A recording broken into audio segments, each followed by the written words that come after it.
I'll ask him, but I know. No.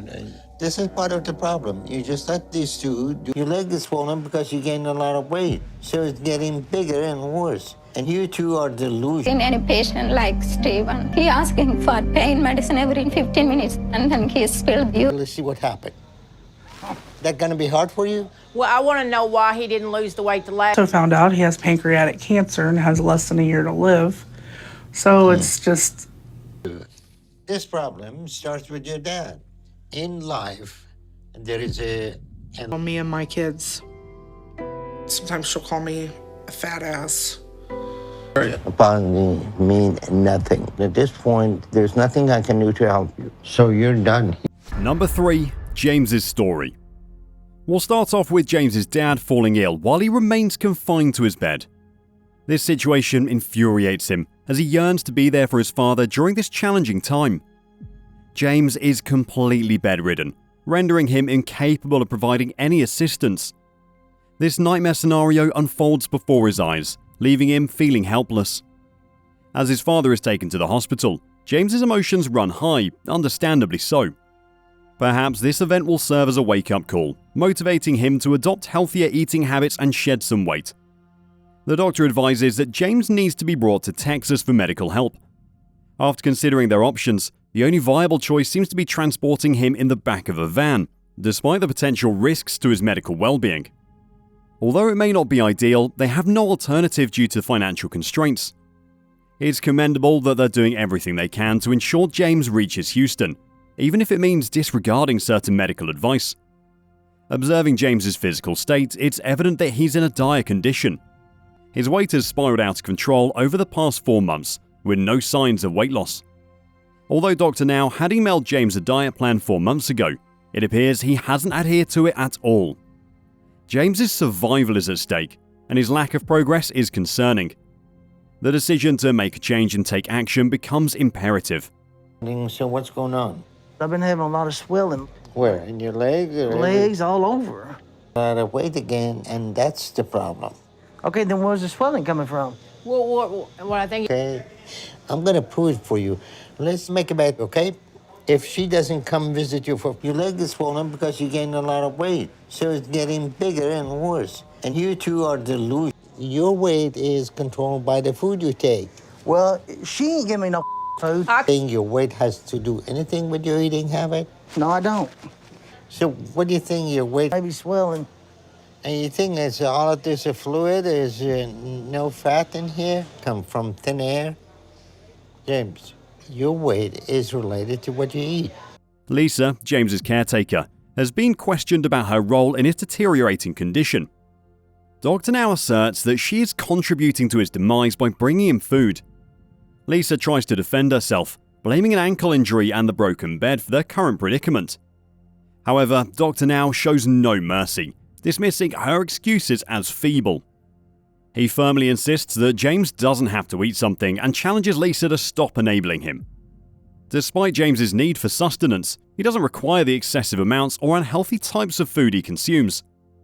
Dr. Now emphasizes this point, refusing to accept Lisa's attempts to justify her actions. He adamantly declares that James needs to change, and Lisa must cease bringing him food. James's well-being hinges on making these crucial adjustments. James acknowledges the setback caused by his heart failure, which has made it challenging to resist his cravings. However, Dr. Now highlights that James hasn't made progress towards his weight loss goal, even though he was instructed to lose 85 pounds independently 2 months ago. James's reliance on ordering food due to a car issue is met with skepticism by Dr. Now, who suggests alternative solutions, such as taking a taxi to the supermarket to purchase healthy food. Dr. Now sees through James's excuses, recognizing them as a means to perpetuate his unhealthy eating habits. Tolerate this, and the illusion that your eating has nothing to do with your weight is totally proof you need that your weight gain is in magic or water. It's Lisa. Doctor, now look. Is that a deal? No.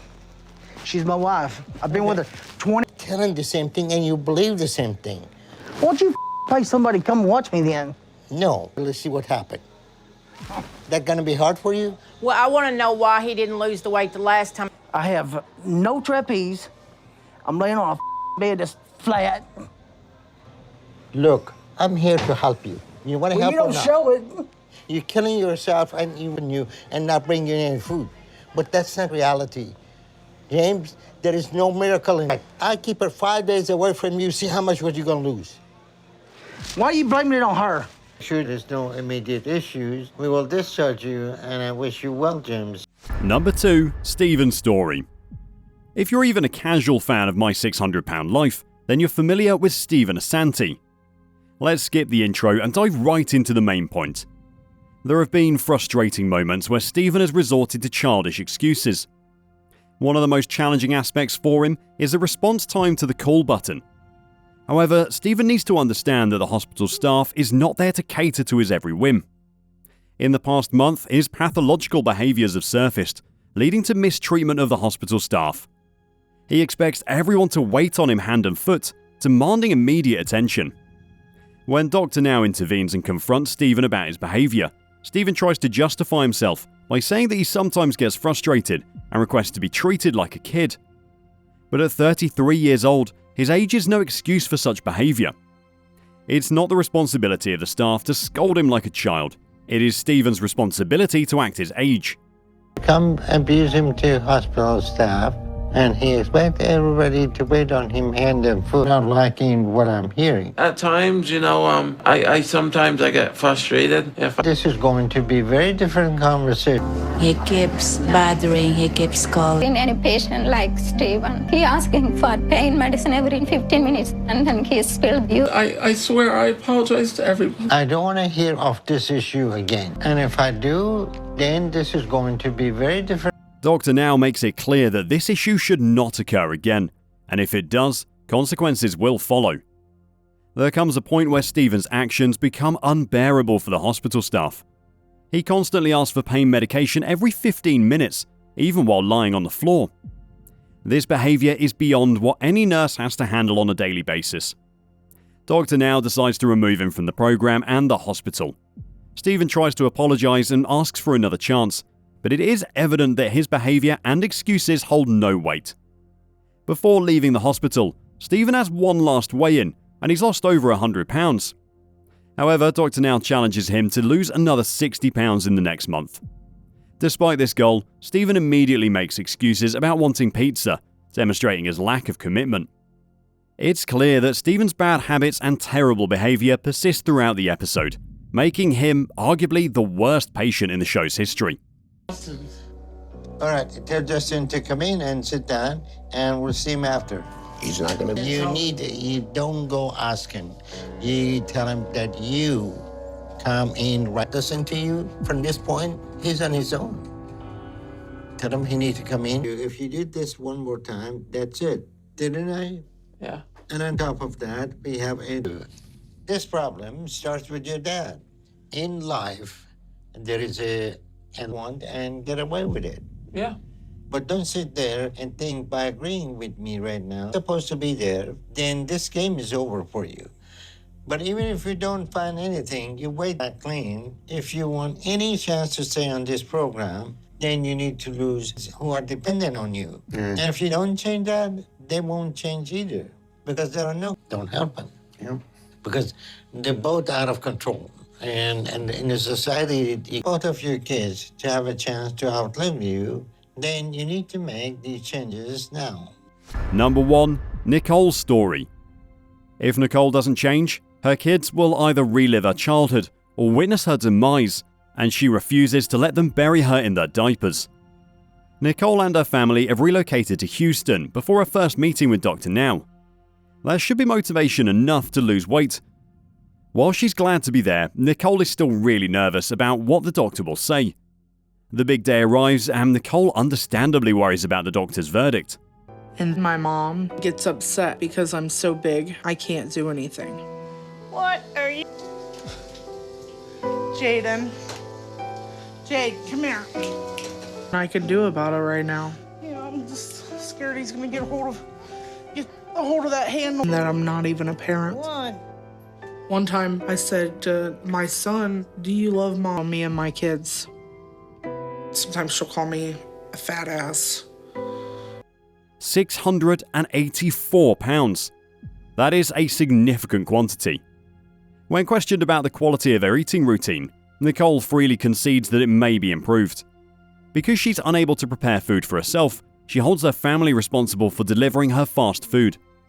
Despite the fact that her family may enable her, Nicole is ultimately responsible for all of the choices she's made that have led to her weight of 680 pounds. Dr. Now swiftly disproves her explanation by pointing out that she's the one who brought in the unhealthy food. Dr. Now sets a goal for Nicole to lose 30 pounds in the next month, which he considers reasonable. However, Nicole finds it challenging to stick to the diet. As she heads for a follow-up appointment, Nicole is worried because she doesn't know if she's even close to reaching the weight goal of being under 654 pounds. Nicole expresses disappointment for not losing what she was supposed to, and fears Dr. Now's response. However, losing only 11 pounds isn't significant progress, considering a starting weight in the high 600s. Dr. Now is likely to emphasize this point when he enters the room. So found out he has pancreatic cancer and has less than a year to live. So it's just, I never thought I would be able to do this, and I'm just so thankful that I have been able to do this and stick.